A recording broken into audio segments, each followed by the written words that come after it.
Hai, pada kesempatan kali ini saya akan menjelaskan tentang input dan output pada Linux. Dimulai dari pengertian yang pertama, proses input atau output.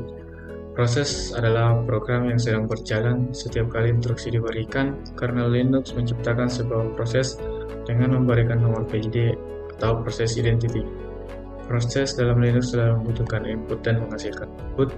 Dan dalam konteks Linux, input atau output itu melibatkan keyboard sebagai input, layar sebagai output, file, struktur data kernel, peralatan I/O lainnya. Kemudian yang kedua ada file descriptor yang merupakan bagian dari antarmuka pemrograman aplikasi POSIX atau singkatan dari Portable Operating System Interface. Setiap file di Linux berkomunikasi melalui file descriptor yang dipresentasikan oleh angka, biasa dimulai dari 0, 1, 2, dan seterusnya.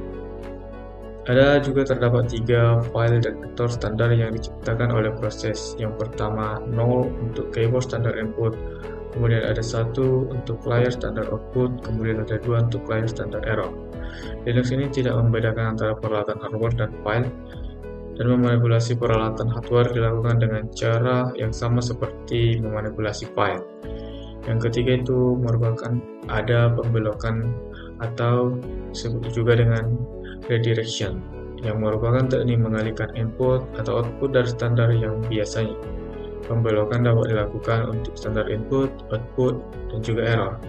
Contoh menggunakan direction ini, yang pertama mengalihkan output ke layar, merupakan standar output dari perintah PS. Kemudian ada mengalihkan input dari keyboard standar input untuk perintah cat, etc, dan passwd.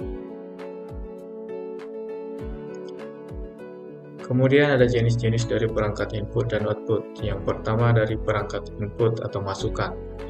Ada yang namanya keyboard yang digunakan untuk memasukkan teks dan perintah ke dalam komputer.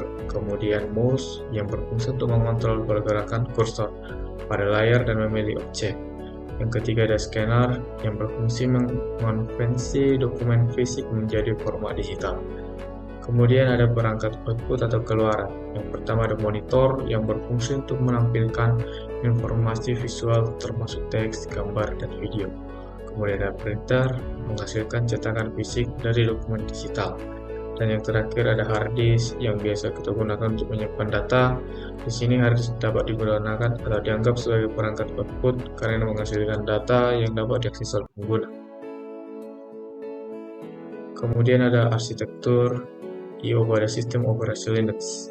Yang pertama kernel yang merupakan inti dari sistem operasi yang bertanggung jawab untuk mengelola sumber daya perangkat keras dan menyediakan antarmuka antara perangkat keras dan perangkat lunak.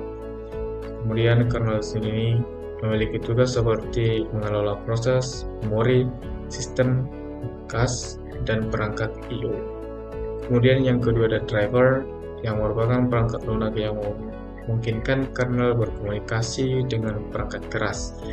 Driver karakter mengelola perangkat I/O karakter seperti keyboard dan printer, dan ada juga driver block yang mengelola perangkat I/O berbasis blok seperti hard disk dan SSD.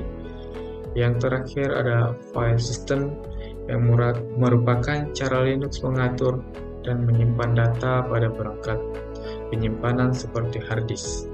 Linux ini mendukung berbagai jenis file sistem seperti ext4, XFS, dan Btrfs. Kemudian file system mengatur struktur direktori, hak akses, dan metadata file. Mungkin demikian yang bisa saya sampaikan. Saya ucapkan terima kasih.